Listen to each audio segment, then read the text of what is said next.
بسم اللہ الرحمن الرحیم نحمده ونصلی ونسلم علی رسولہ الکریم۔ اللہ جل جلالہ وعم نوالہ کا احسان ہے کہ اللہ پاک نے اپنے نافرمان اور بھولے ہوئے بندوں کو اپنے دربار پر بلانے کے لیے اعمال عطا فرمائے ہیں۔ بندہ ان اعمال کو اختیار کرتا ہے تو نہ صرف اللہ کا قرب اختیار کر لیتا ہے بلکہ دنیا کی بے شمار برکتیں رحمتیں سمیٹتا ہے اور دنیا کی بے شمار مصائب اور تکلیفوں سے آدمی بچتا ہے۔ چونکہ ساری کائنات کا نظام اللہ تبارک تعالیٰ کے قبضہ قدرت میں ہے، جب انسان اللہ کی مان کر چلتا ہے، اللہ کی فرما برداری کرتا ہے تو اللہ کائنات کے نظام کو اس انسان کے تابع کر دیتا ہے۔ پھر ہر چیز اس کے لیے مفید ہو جاتی ہے اور ہر مضر چیز اس سے دور ہو جاتی ہے، اور اگر کبھی کوئی نقصان ہونے بھی لگتا ہے تو اللہ اس کی حفاظت فرماتا ہے۔ اگر نقصان ہو بھی جائے تو اللہ اس نقصان پر اس کے درجات کو بلند کرتا ہے اور اس کے گناہوں کا کفارہ بنا دیتا ہے۔ یہ اللہ پاک کا اپنے بندے سے تعلق ہے۔ اللہ پاک نے کچھ اعمال عطا فرمائے ہیں۔ عشرہ ذی الحجہ، اس مبارک عشرے کی اہمیت اور فضیلت کا اندازہ اس سے لگایا جا سکتا ہے کہ اللہ نے قرآن کریم کے اندر سورۃ الفجر میں وَلَيَالٍ عَشْرٍ، اس عشرے کی 10 راتوں کی اللہ نے قسم کھائی۔ تو اس سے معلوم ہوا کہ اس عشرے کی اللہ کے یہاں فضیلت ہے۔ آج کا ہمارا عنوان یہ تھا کہ ذی الحجہ کے عشرے میں اور اسی طرح سے قربانی سے متعلق جو کوتاہیاں ہیں ہم ان کوتاہیوں کو سمجھ لیں تاکہ یہ کوتاہیاں ہماری زندگی میں نہ آئیں۔ چنانچہ ذی الحجہ کے عشرے سے متعلق ایک کوتاہی یہ ہے، اللہ پاک ہم سب کی حفاظت فرمائے اور اللہ تبارک تعالی ہم سب کو، ہماری اولادوں کو، نسلوں کو ان کوتاہیوں سے محفوظ فرما لے۔ وہ کوتاہی یہ ہے کہ ذی الحجہ کے عشرے کو لاپرواہی سے گزارا جاتا ہے، بہت ہی زیادہ غفلت سے گزارا جاتا ہے۔ جس طرح سے رمضان کے مہینے کی اہمیت ہے اور رمضان کے آخری عشرے کی اہمیت اور فضیلت ہے، اسی طرح سے اس عشرے کی اہمیت اور فضیلت بھی ہے۔ اور اس کی اہمیت اور فضیلت کا اندازہ اس بات سے لگا لیجئے کہ ایک دن کا روزہ رکھنا 1 سال کے روزوں کا ثواب ہے، اور ایک رات کا قیام کرنا لیلۃ القدر کے قیام کا ثواب ہے۔ روزے کا اہتمام کر لیا جائے اور اسی طرح سے رات کے قیام کا اہتمام کر لیا جائے، پورے عشرے میں نہ ہو سکے تو کم از کم 3 روزے تو رکھ لیے جائے، جمعرات، پیر اور 9 ذی الحجہ، یہ 3 روزے تو رکھ لے۔ اور 9 ذی الحجہ کے روزے کے بارے میں فرمایا، مجھے اللہ کی ذات سے امید ہے کہ یہ 1 سال گزشتہ گناہوں کا کفارہ ہے اور 1 سال آئندہ کے گناہوں کا کفارہ۔ تو یہ عشرہ غفلت سے نہیں گزرنا چاہیے۔ ساری رات دوست جانوروں کی خدمت گزاری میں لگتے ہیں، منڈیوں کی نظر کر دیتے ہیں، خواتین بھی عید کی تیاری میں مصروف ہو جاتی ہیں اور یہ عشرہ غفلت سے گزر جاتا ہے۔ آئیے چند اعمال ذکر کرتا ہوں، اس مبارک عشرے میں ان اعمال کی پابندی کر لیں۔ ہر نماز کے بعد جو مسنون اذکار ہیں، مسنون اذکار کی پابندی کریں۔ مسنون اذکار تسبیح فاطمی سبحان اللہ 33 مرتبہ، الحمدللہ 33 مرتبہ، اللہ اکبر 34 بار، ہر نماز کے بعد اس کا اہتمام فرمائیں۔ آیت الکرسی ہر نماز کے بعد اہتمام فرمائیں۔ سورہ فلق، سورہ ناس ہر نماز کے بعد پڑھ لیں۔ تھوڑی سی قرآن کریم کی تلاوت کر لیں، اگر پہلے سے تلاوت کا معمول ہے تو کچھ اضافہ فرما لیں اور مزید ایک تسبیح استغفار کی پڑھ لیں، ایک تسبیح روزانہ درود شریف کی پڑھ لیں، یہ اذکار اس میں ہو جائیں۔ ایک تسبیح سبحان اللہ والحمد للہ ولا الہ الا اللہ واللہ اکبر، اس کی خاص تاکید ہے حدیث میں، ایک تسبیح اس کی پڑھ لیں تو ان سے انشاءاللہ ان اعمال سے فائدہ ہو۔ کیونکہ کچھ وقت ایسا آتا ہے کہ جن اوقات میں چیزوں کی قیمت بڑھ جاتی ہے، آج جانوروں کی قیمتیں بڑھ گئی ہیں، اسی طرح سے اس عشرے میں اعمال کی قیمتیں بڑھ جاتی ہیں، اعمال کی قیمتیں بڑھ جاتی ہیں، اور ان مبارک اعمال کے ذریعے سے اللہ کا قرب نصیب ہوتا ہے۔ تو اس لیے ایک درخواست تو یہ ہے کہ اس عشرے کو غفلت سے نہ گزارا جائے، جو دن غفلت سے گزر گئے اس پر توبہ اور استغفار ہو، اور باقی ایام کو کسی نہ کسی درجے میں عبادت میں مصروف رکھا جائے۔ ہر رات کو 4 کام کر لیں۔ 4 کام: نمبر 1، رات کو کسی بھی وقت کچھ تلاوت کر لیں۔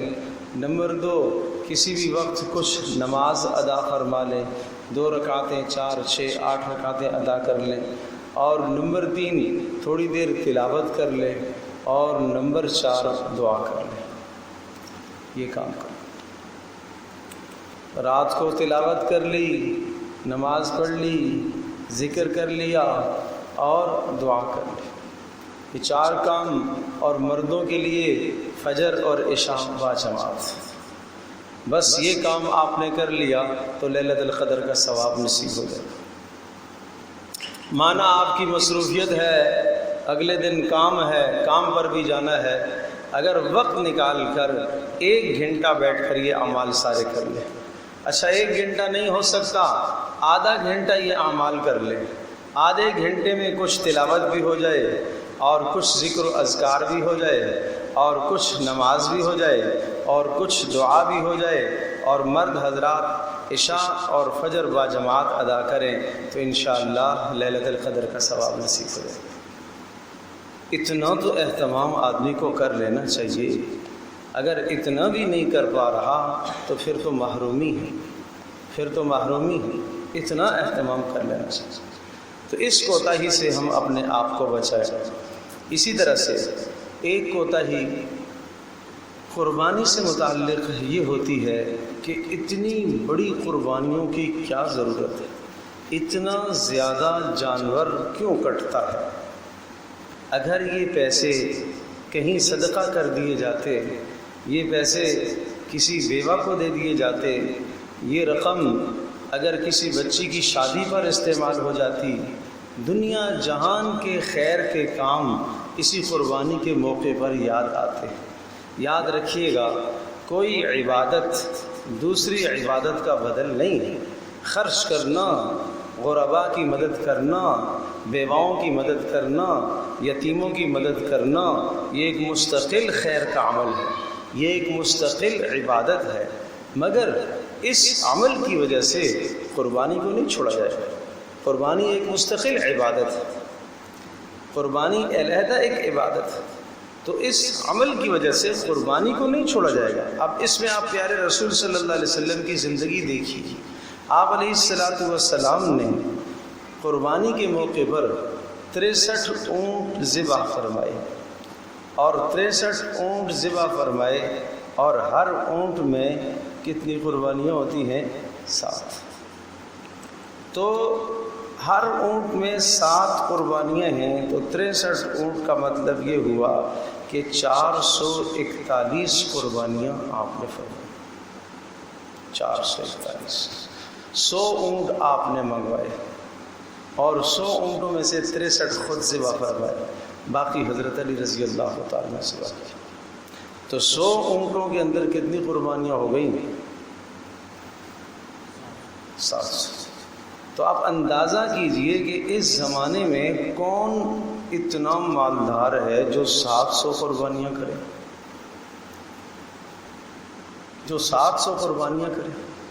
آپ نے اس اپنے پیارے عمل سے کیا سمجھایا؟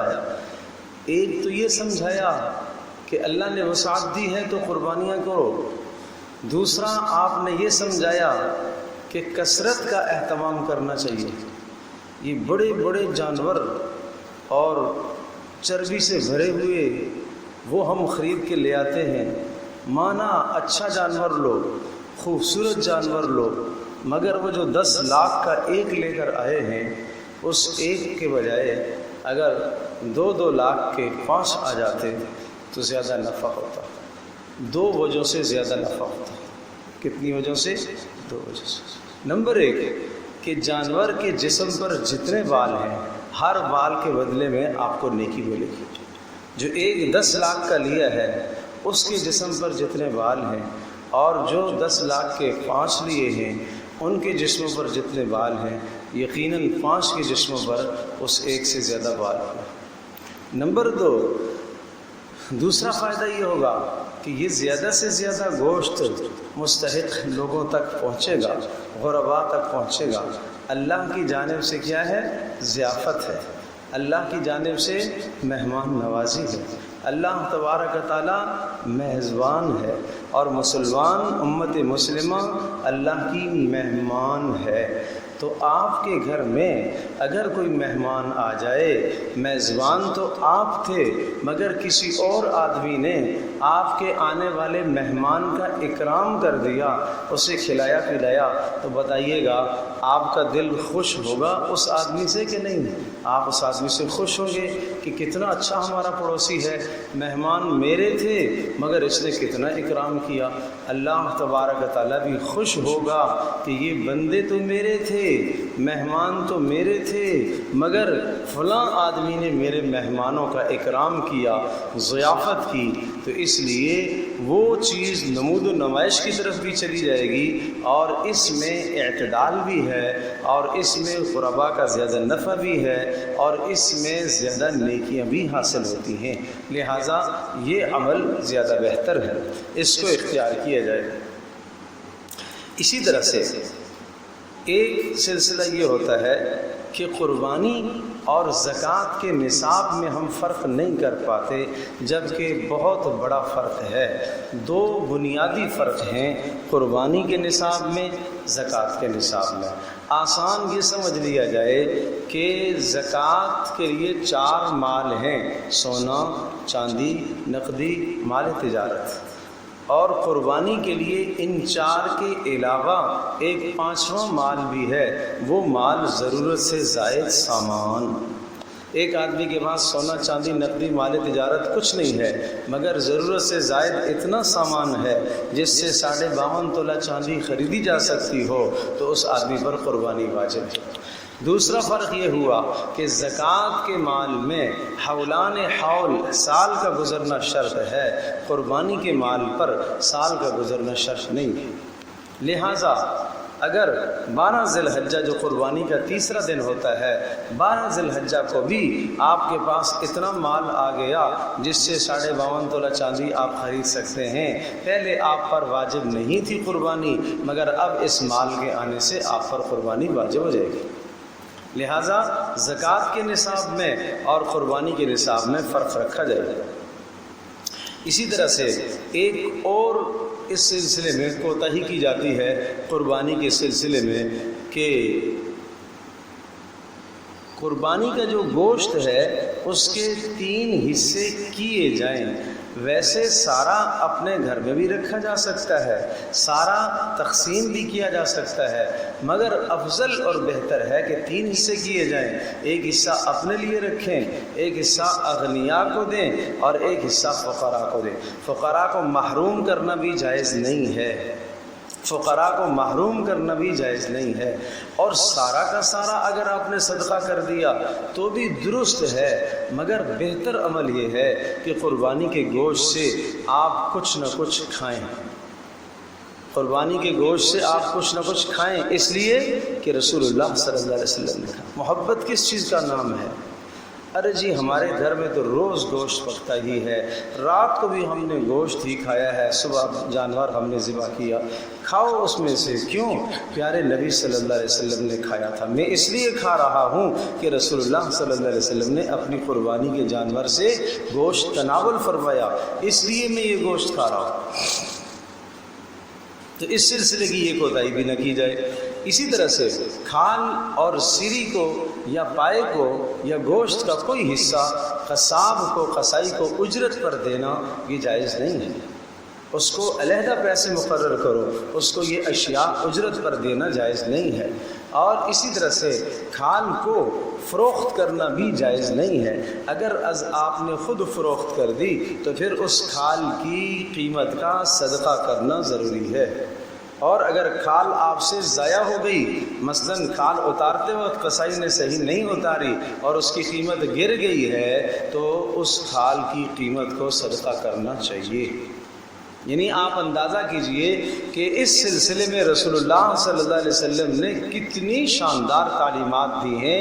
یہ قربانی عبادت ہے، جانور کی خریداری سے لے کر گھر کے لانے تک، اور پھر گھر میں اس کو چارہ ڈالنا، اس کی نگہداشت کرنا، اور پھر اسی طرح سے اس جانور کو ذبح کرنا، ذبح کے بعد اس کو کیسے کاٹنا ہے، اس کے کیسے حصے کرنے ہیں، اور پھر ان حصوں کی تقسیم کیسے ہے، اور اسی طرح سے پھر یہاں تک کہ اس کے جسم سے اترنے والی کھال اس کا مصرف کیا ہے، اور یہاں تک کہ گردن سے نکلنے والی رسی اس کو بھی صدقہ کرنا ہے۔ خریداری سے لے کر رسی تک سارے احکام رسول اللہ صلی اللہ علیہ وسلم نے بتائے۔ قربانی ہے تو قربانی کو قربانی سمجھ کر کرو، قربانی ہے تو اس کو عبادت سمجھ کر کرو، قربانی کو رسم مت بناؤ، رسم مت بناؤ، اس کو عبادت سمجھو۔ اسی طرح سے ایک کوتاہی ہوتی ہے کہ جانور کی خدمت میں ہم غفلت کرتے ہیں۔ جانور جو آپ اپنے گھر میں خرید کر لائے ہیں، اس کے پانی کا، اس کے چارے کا اور اس کی ضرورت کا خیال رکھنا، اور کہیں دھوپ میں نہ بندھا ہوا ہو اس کا یہ سارا خیال رکھنا، یہ مالک کی ذمہ داری میں شامل ہے۔ اور قربانی کے جانور شعائر اللہ ہیں، یہ اللہ کی قدرت کی نشانیاں ہیں، تو ان کو ستانا، تکلیف دینا، بھوکا رکھ کر، پیاسا رکھ کر ان کو تکلیف دینا، یا اسی طرح سے ان کو ایسا بھگانا اور دوڑانا جس سے ان کو اذیت اور تکلیف ہو، یہ جائز نہیں ہے۔ ان کو آپس میں لڑوانا یہ جائز نہیں ہے، اس لیے کہ یہ شعائر اللہ ہیں، ان کی تعظیم کرنا ضروری ہے۔ اسی طرح سے قربانی کے موقع پر استطاعت ہونے کے باوجود بھی گھٹیا جانور خرید لینا، کمزور جانور خرید لینا نہیں بھائی، اللہ نے استطاعت دی ہے، اچھا جانور خریدو۔ لن تنالوا البر حتى تنفقوا مما تحبون، تمہاری قربانی اس وقت تک نہیں قبول ہوگی جب تک تم اپنی محبوب چیز کو اللہ کی راہ میں نہ خرچ کرو۔ محبوب مال ہے، پیارا مال ہے، اس کو اللہ کی راہ میں قربان کرو۔ اور اسی طرح سے اپنے جانور کو کھلانا پلانا، اس کو موٹا تازہ کرنا، یہی جانور آپ موٹا تازہ کریں گے تو یہ آپ کے لیے اجر ہے۔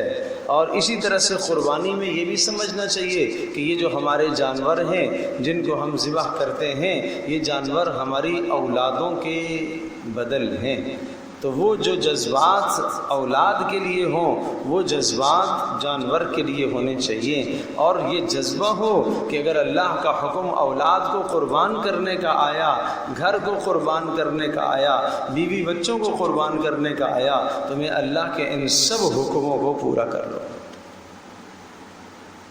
سب حکموں کو پورا کر لوں گا۔ یہ ہے قربانی کا فلسفہ، اس کا مقصد سمجھیں۔ کاش اس عبادت کو سیکھ کر لے، کاش اس عبادت کو سمجھ کر ہم کر لیں۔ قربانی سے متعلقہ سارے مسائل آنے چاہیے، قربانی کے گوشت سے متعلقہ سارے مسائل یاد ہونے چاہیے، ذبح سے متعلقہ سارے مسائل معلوم ہونے چاہیے، اور اسی طرح سے تقسیم سے متعلقہ سارے مسائل معلوم ہونے چاہیے۔ یہ ایک مسلمان ہونے کی حیثیت سے ضروری ہے۔ جس آدمی پر قربانی واجب ہے اس آدمی پر قربانی کے مسائل کا سیکھنا بھی واجب ہے۔ تو ان کوتاہیوں سے ہم اپنے آپ کو بچائیں، اپنے معاشرے کو پاک کریں، اور اس عبادت کو عبادت سمجھ کر کریں، اور اس عشرے کی قدر و منزلت کو پہچانیں۔ اللہ پاک ہم سب کے لیے عمل کرنا آسان فرمائے۔ وآخر دعوانا الحمدللہ رب العالمین۔ الحمد لله رب العالمين والصلاة والسلام على سيد الأنبياء والمرسلين وعلى آله وصحبه وأمته أجمعين. اللهم إنا نسألك الهدى والتقى والعفاف والغنى. اللهم استر عوراتنا وآمن روعاتنا. يا حي يا قيوم برحمتك نستغيث. أصلح لنا شأننا كله ولا تكلنا إلى أنفسنا طرفة عين. اے اللہ اس مبارک اور مقدس عبادت کو جس طرح سے کرنے کا حق ہے اس طرح سے کرنے کی توفیق عطا فرما. اے اللہ خرافات سے، رسومات سے، بدعات سے ہماری حفاظت فرما. اے اللہ یہ عبادت سیکھ کر کرنے کی توفیق عطا فرما. جو غلطیوں اور کوتاہیاں ہم کرتے ہیں ان کوتاہیوں سے ہماری حفاظت فرما. اے اللہ اے اللہ اے اللہ جو لوگ حج کے لیے گئے ان کے مبارک سفروں کو اپنی بارگاہ میں قبول فرما. اے اللہ عرفہ کے اندر پہنچنا اے اللہ ان لوگوں کے لیے آسان فرما. اے اللہ آسان فرما. اے اللہ جو اس سلسلے کی مشکلات ہیں دور فرما. اے ارحم الراحمین ہم سب کو بار بار اپنے گھر کی زیارت نصیب فرما. اے اللہ حرمین شریفین کی زیارت نصیب فرما. اے اللہ بار بار ہمیں زیارت نصیب فرما. اے اللہ ہمیں عطا فرما. اے اللہ تو ہماری مدد فرما. اے اللہ تو ہماری مدد فرما. اے اللہ تو ہماری مدد فرما. وصلی اللہ تعالی علی خیر خلق محمد وعلی صحبہ اجمعین برحمتک یا ارحم الراحمین.